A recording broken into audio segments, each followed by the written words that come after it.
Jia is an orphan girl whose dog has brought a lot of weird things from the storehouse that look quite old and antique. She scolds the dog for bringing them here, but then decides to use the ornate gold bowl to feed it. She keeps switching channels on TV that start talking about ancient treasures when her dog comes to her to tell her that there is no more food in the bowl.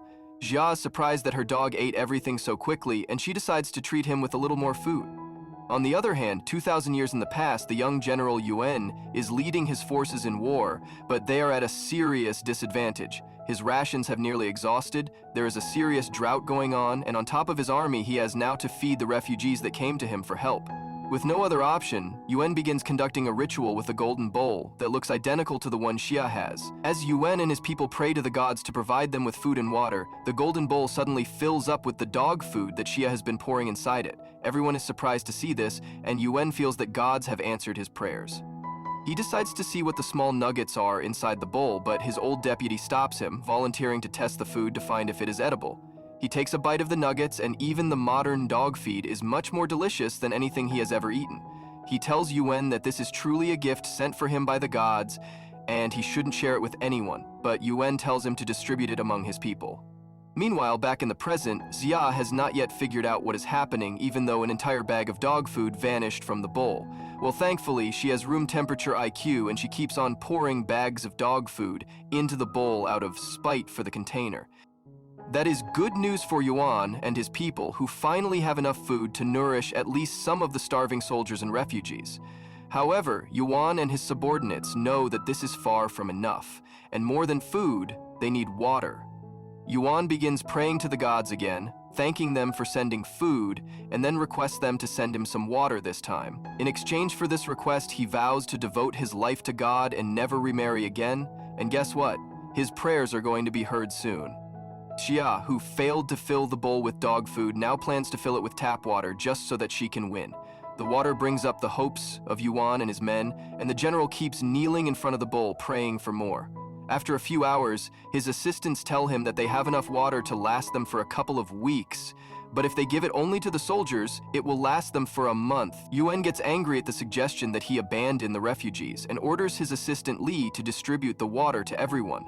His other assistant, Su, asks him what should they do about the food problem, and Yuan orders him to chop up the leather armors they have, boil and mix it with the food that the gods have sent them, so that everyone can have enough. Su objects, saying that without the armor, their soldiers won't be able to fight, but Yuan says that they will die of starvation much before they can fight. On the other hand, Xia goes to sleep at night, and when she wakes up the next morning, she finds that the bowl is still not full despite the tap being on overnight. She begins looking inside to see if there is a treasure inside the bowl, but at the same time, Yuan puts a burning letter inside the bowl to thank the gods. Well, that comes out as smoke and ash on the other side and turns Xia's face black, and frustrated, she throws her dog's bone into the bowl. It vanishes too, and like a gambler unable to accept her loss, Xia keeps throwing all of her dog's treats into the bowl until they all vanish. Everything jumps out of the bowl on the other side, providing Yuan's army with much-needed nutrition. The bones are just the beginning, and they are completely confused on seeing the packed meat jerky and canned food. Yuan is really moved and grateful for this, and he decides to write a letter with his blood to thank the gods. On the other hand, Xia washes her face and then kicks the bowl away in frustration when the white cloth letter flies up and covers her face. She is curious about it and reads it to learn Yuan ranting about his situation. He says that his soldiers and refugees are dying, and they don't even have enough to feed them. On top of that, they are fighting a war to reclaim the human pass, and they won't be able to do that without help from gods. Xia recalls that the war for the human pass was a thing in the history books, and she can't believe the letter. However, she has a little doubt in the back of her mind, and she decides to comply with the letter. She takes the bowl to a storeroom that has food items that were bought by her parents long ago, and now she is certain that most of them are long past their expiry date. She thinks of it as a method of recycling, as she throws entire bags and cartons of food into the bowl. That comes as a huge surprise for Yuan's men, who have never seen such refined food before. Su asks Yuan to pray for more food, but he just nudges him to remind that they should not be greedy. He declares that they should try to make some offerings to the god to please them, and everyone starts putting gold bars and precious items into the bowl. On the other hand, Xia is having tea after clearing out the storage when she suddenly has some unexpected visitors. They turn out to be her uncles and aunt, who have already usurped her father's company. They tell Xia that her father took a loan of 10 million yuan from them, and since he didn't repay it, it has become 30 million yuan now with all the interest. They show her the documents and tell her that since she is their niece, they can do her a favor and settle the loan if she gives them her house in exchange.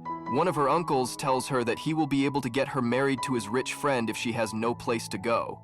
And Xia gets really angry. She tells her uncles and aunt to get out immediately, but they tell her that she has 3 days to pay the amount in full or they will go to the court.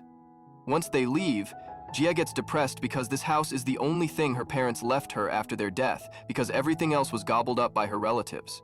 She wonders how she can save her house when she sees the letter from Yuan and wonders if she could get anything from the magic bowl. She goes to check it, and to her surprise, it is full of gold bars and a white jade necklace that seems warm as if someone had been wearing it just now. She begins to understand that the bowl is not just a bottomless trash can, but a treasure trove, and wonders why did her parents have such a thing in their storehouse. After a while of thinking, she finally realizes that there is someone on the other side of the bowl, and in exchange for the food she gave them, they gave her the gold. So she decides to see if she can communicate with the people on the other side and begins speaking into the bowl. On the other hand, Yuan and his men are kneeling before the bowl, hoping that the gods are happy with their offering. They cannot hear the voice coming from the bowl, so they can't even answer when Xia asks if someone is listening to her. She gets irritated and tells them to stop sending their waste because she doesn't want to deal with it, and tells them that she is going to sell all the valuables tomorrow.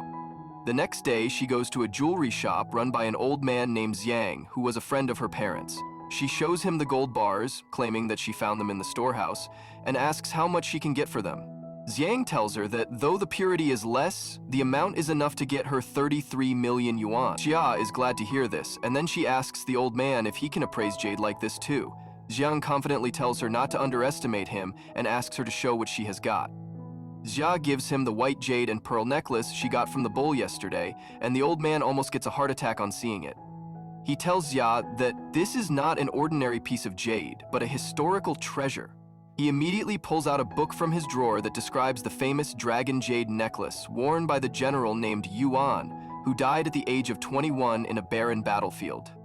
Xiang tells Xia that this white jade necklace is her jackpot because it belongs to the Dayan dynasty, a small part of their history that doesn't have much traces.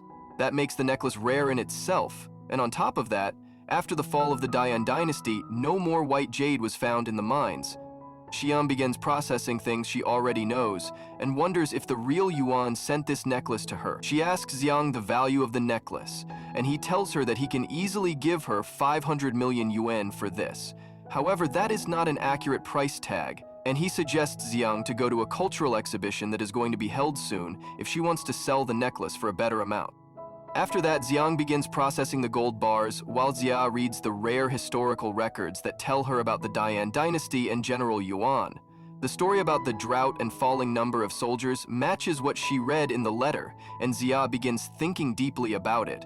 When she returns home, she finds more offerings in the golden bowl, including items made of green and white jade. The theory that she is connected to Yuan through the bowl makes even more sense now, but she begins to wonder why there is no mention of the general in any history book. She begins scrolling through the book and finds that the last emperor of the Dayan dynasty burned down Yuan's entire family and all historical records about them. She further reads that while Yuan was heroically defending the country from invaders, the foolish emperor was convinced by some crafty nobles to cut off his supply lines, resulting in his death. Xia gets shocked by this, and she decides to help Yuan. She decides to order a huge amount of groceries so that she can help him survive and repay him for all the valuable items he has sent her. However, she realizes that the grocery may not arrive in time, so she decides to go out to a supermarket to get everything she needs. She reaches out to a worker of the supermarket and tells him that she wants to buy their entire stock, shocking the living daylights out of him. However, Xia is standing on business, and she buys everything they have using the money she got from selling the gold bars.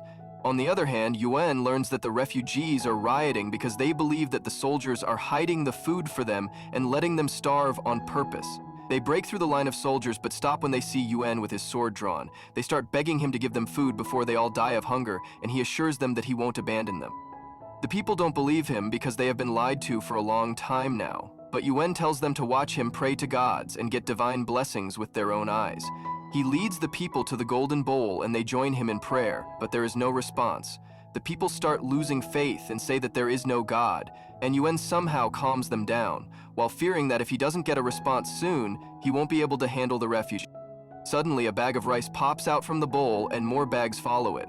Yuan shows it to the refugees, telling them that this rice is a gift from the gods, and they get incredibly happy because even the emperor cannot eat such high-quality rice.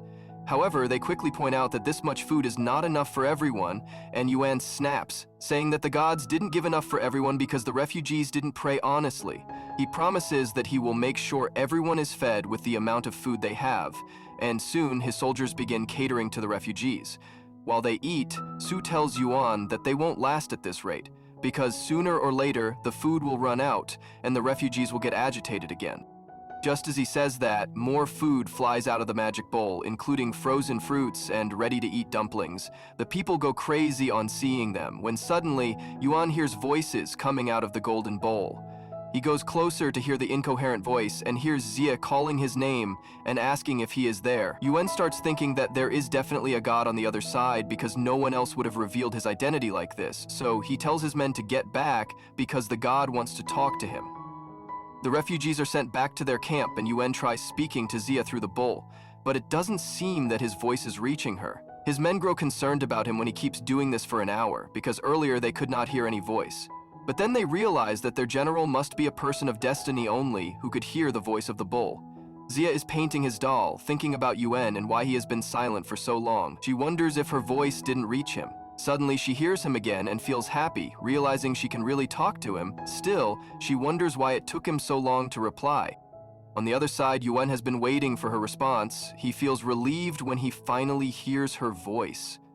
Xia tells him she isn't a divine figure, as he seems to believe, to which Yuan explains that no one else answered his calls for help, not the wicked king or his ministers. To him, she appeared like a goddess in the time of need. He then shares that he needs to feed around 300,000 people, a number that shocks Xia. He asks for her help, saying 10,000 grains of food would keep them alive for a few years. Xie is surprised by his request. She thinks for a while and reads more about the Huo family in the history book. The book says they fell because they ran out of food and water during the war. After some thought, Xia agrees to provide 1 million pounds of grain by midnight. Yuan is overjoyed, but Xia seems to have something else in mind. She leans closer to the bowl and whispers a plan to him in a soft voice. Yuan chuckles and then bows, agreeing to her idea.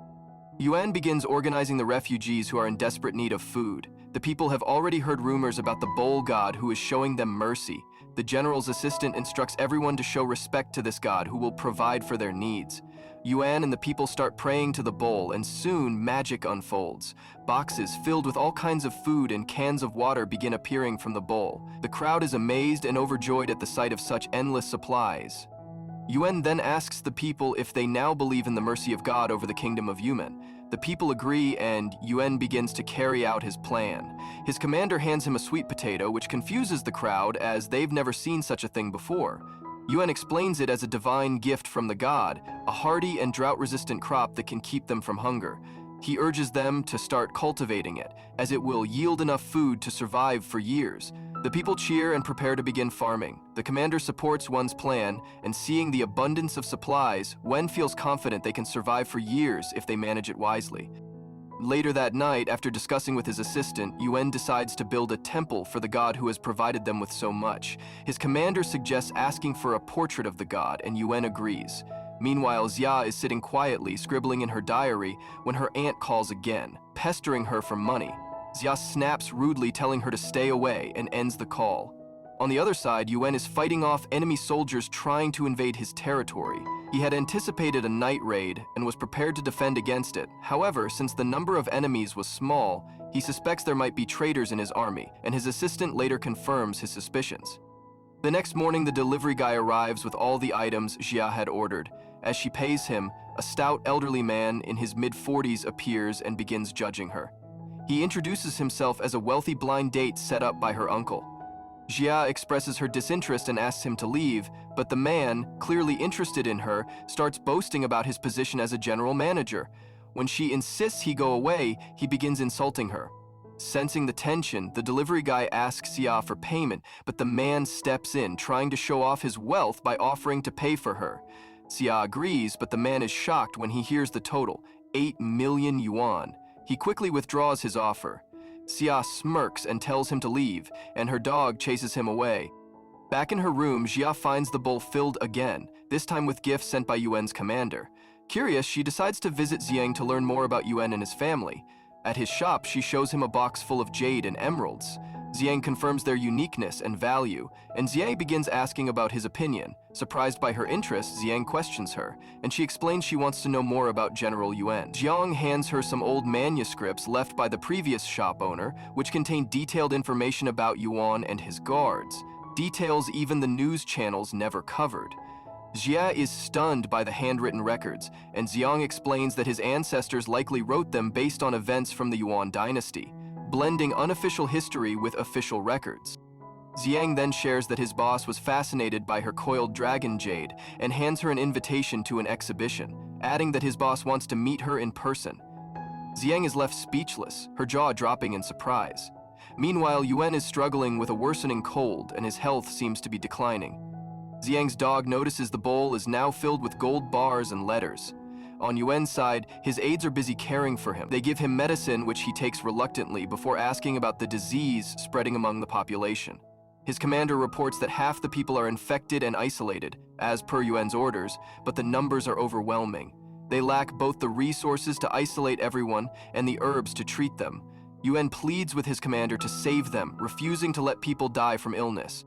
The commander panics, explaining that the disease has already killed many soldiers and is spreading like a plague. Yuan begins praying to the gods for mercy. Just then, his assistant informs him that a handwritten eulogy, similar to Yuan's, was found discarded near the basin.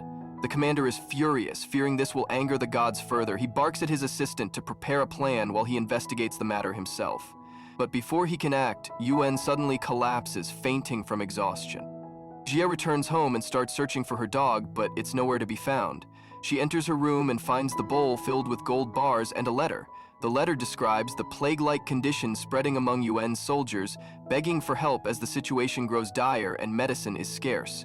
Panicked, Jia tries calling out through the bowl, but no one answers. Frustrated, she grabs the manuscript and flips through its pages, hoping to find answers.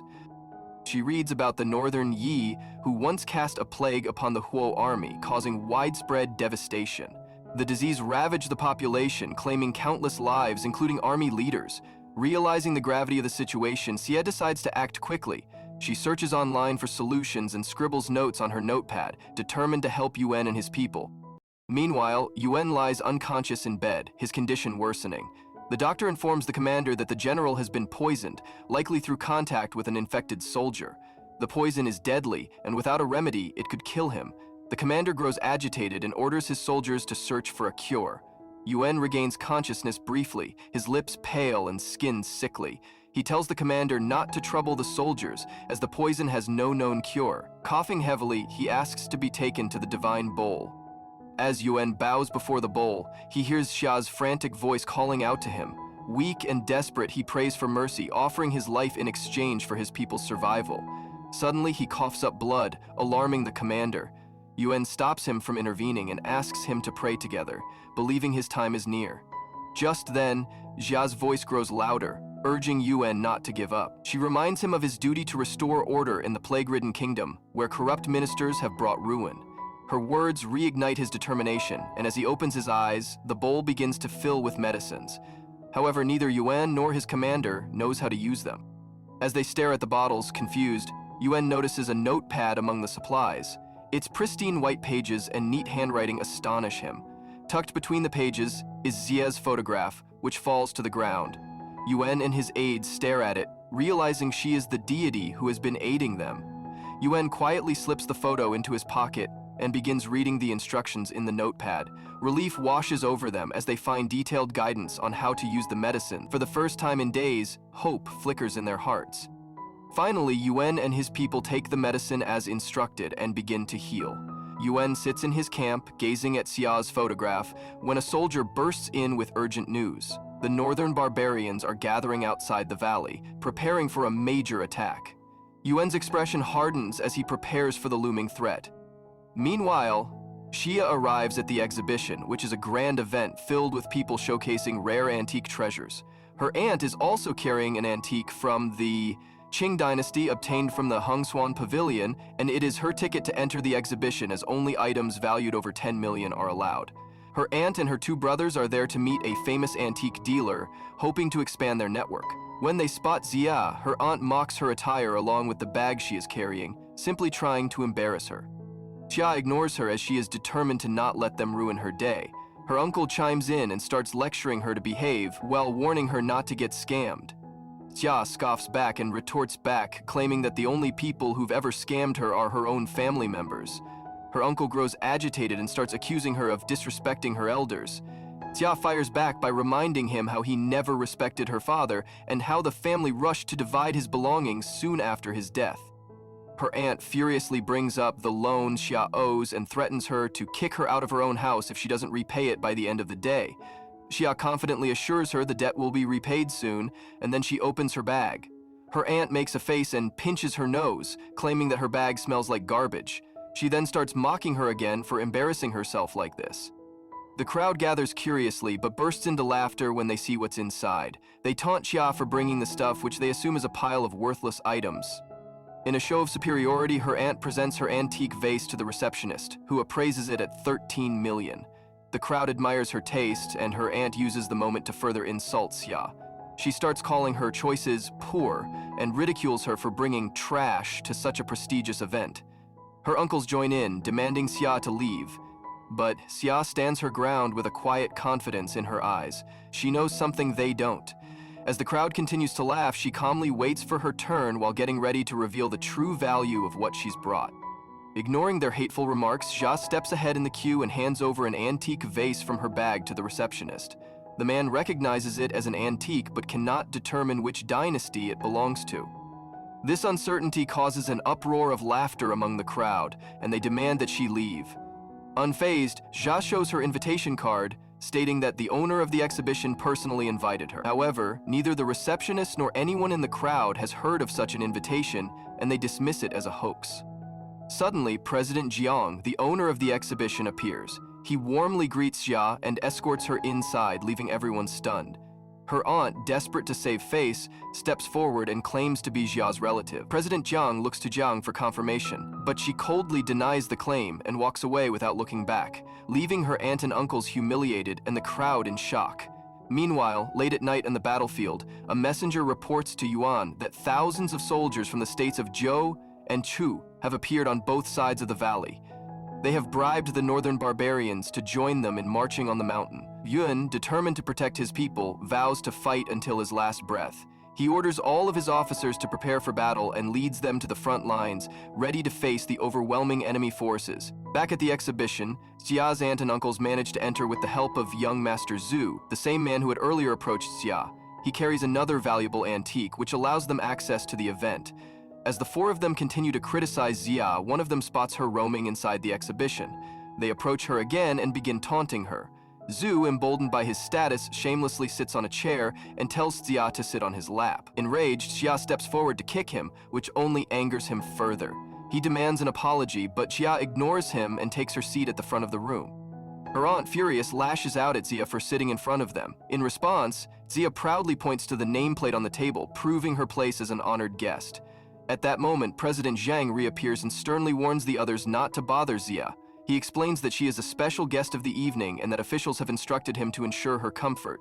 He adds that he will not tolerate any disrespect toward her. Silenced, Xia's aunt and uncles sit quietly behind her, while Xia takes her seat at the front alongside President Jiang and other distinguished guests. The room buzzes with whispers, but Xia remains composed, her quiet confidence speaking louder than any words. The bidding begins, and the first item to be sold is an ancient vase, which fetches 13 million yuan. Next, it's Zhu's turn. He confidently takes the stage, presenting a pot-like item he claims to have purchased overseas for billions. However, his excitement is short-lived when the judges inform him that the item is, in fact, an unused urinal stored as a backup for centuries.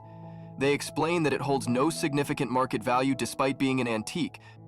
Enraged, Zhu refuses to accept their judgment and, in a desperate attempt to prove his claim, starts smelling the item. The crowd watches in disbelief as the scene turns chaotic. Meanwhile, amidst the commotion, Jia receives a letter through the bowl. The letter is from Yuan, who describes the dire situation of the upcoming war. His army is severely under-equipped and outnumbered, and he urgently needs her help to secure victory. Jia grows anxious, realizing she must supply armor for 10,000 soldiers as quickly as possible. As Zhu continues to cause a scene on stage, Jia steps in, urging him to return to his seat and stop embarrassing himself further. Instead of acknowledging his mistake, Zhu turns his anger toward Jia, insulting her and challenging her to present an antique of her own. Unfazed, Jia opens her bag and pulls out a black slate-like stone. The crowd erupts in laughter, with some comparing it to a toilet stone. However, a man sitting to Xia's left, Mr. Zhang, begins examining the stone intently. He suddenly silences the room by offering 1 billion yuan for it. The crowd is stunned, and Xia, equally surprised, quietly asks President Zhang about the man. Zhang explains that Mr. Zhang is a famous underground boss from Haicheng, known for his immense wealth and influence. Seeing an opportunity, Xia decides to negotiate with Zhang to secure the military supplies Yuan desperately needs. As Xia discusses her plans with Zhang, her aunt and Zhu try to intervene, urging Zhang to reconsider, and they start accusing Xia of being a fraud. Zhang, however, dismisses their claims while declaring his unwavering interest in the inkstone. He approaches Xia, examines the stone closely, and announces that it is one of the 4 famous top-grade inkstones, shaming those who had mocked it as a mere rock. Zhang then turns to Xia and asks her price for the inkstone.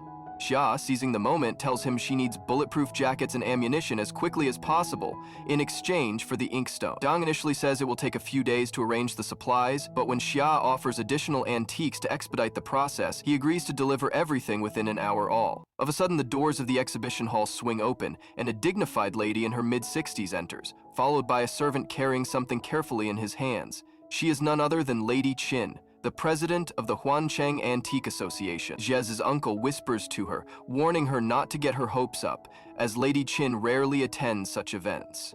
Her aunt, seizing the opportunity, begins taunting Xia again, but Xia ignores her and silences her with a sharp look. Lady Qin steps forward and announces that she has brought a supreme treasure, one that does not erode with time. She explains that its value is so immense that even the richest cannot afford it, so it is not for auction. She reveals that she brought the item solely to gain entry to the small courtyard, a place that only opens for treasures from the Hengxian Pavilion that haven't been seen for decades. With a proud smirk, Lady Qin unveils a potted plant-like structure intricately carved from jade. Despite its age, its beauty remains untouched, and the judge confirms that it belongs to the Great Smoke Fruit era over 2,000 years ago. The estimated price is revealed to be around 50 billion yuan, leaving the crowd in awe. Confident of her victory, Lady Qin asks the judge if she can now enter the courtyard.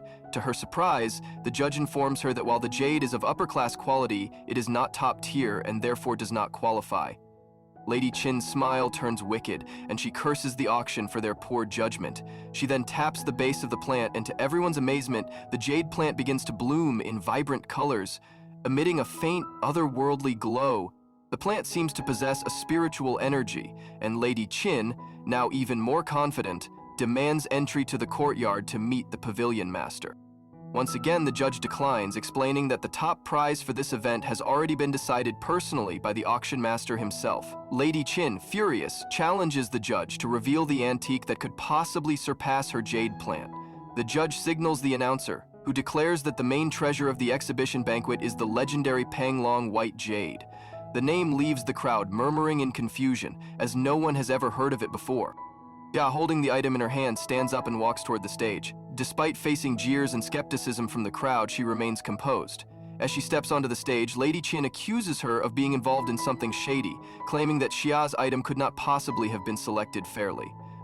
Xia has no interest in engaging in the petty games of Lady Qin.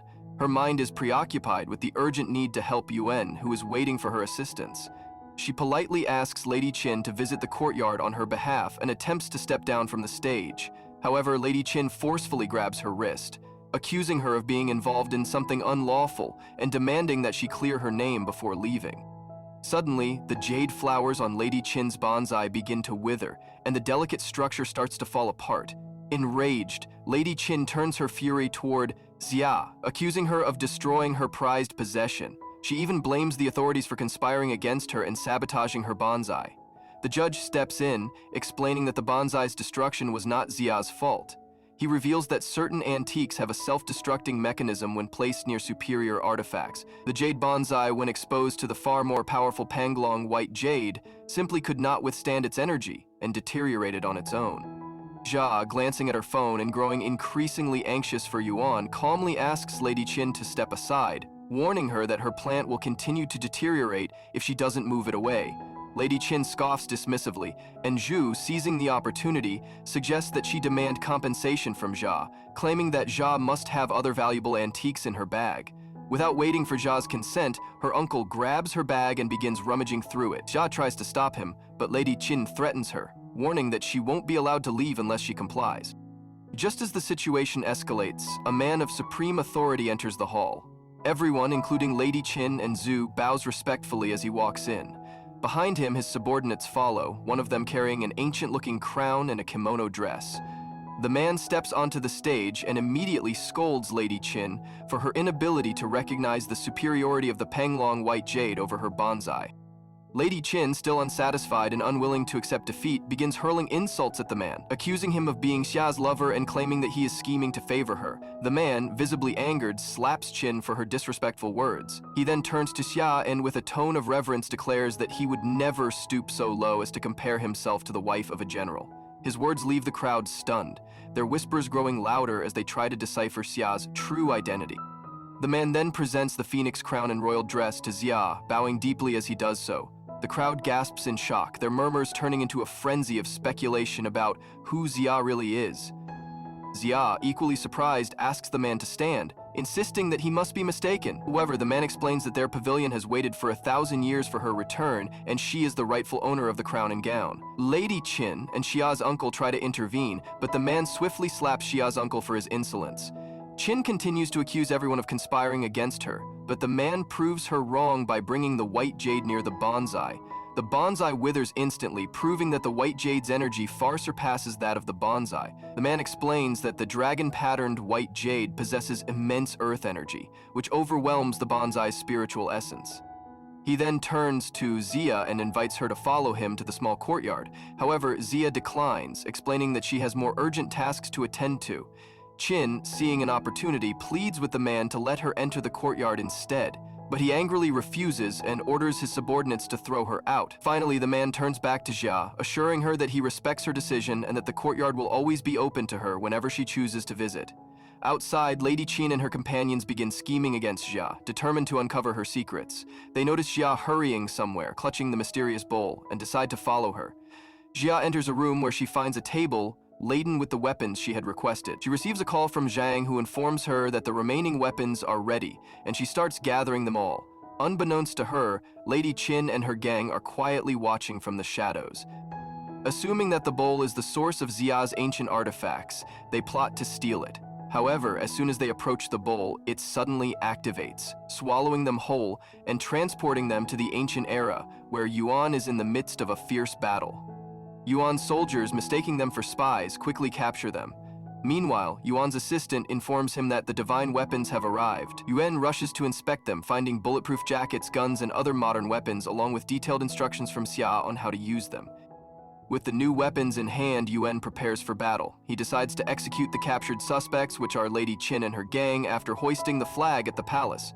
Armed with the advanced weaponry, Yuan leads his soldiers to a decisive victory, turning the tide of the war in their favor. Back in the present, Xie steps into the courtyard, curious about its significance. The master, bowing respectfully, tells her to call him her servant, as she is the wife of the great general. He presents her with the phoenix crown and royal gown, explaining that they have been passed down through generations, waiting for her return. He insists that she wear the attire when entering the small courtyard, where she will find all the answers she seeks and the person she wishes to see. Intrigued and with no other choice, Xia dons the crown and gown. As she wears them, she feels an inexplicable sense of belonging, as if they were always meant for her. She realizes that finding that magic bowl was not a mere coincidence but her fate, to join her back to the roots. Finally, she steps into the small courtyard, where she finds Yuan waiting for her. The two finally meet and the story reaches its end.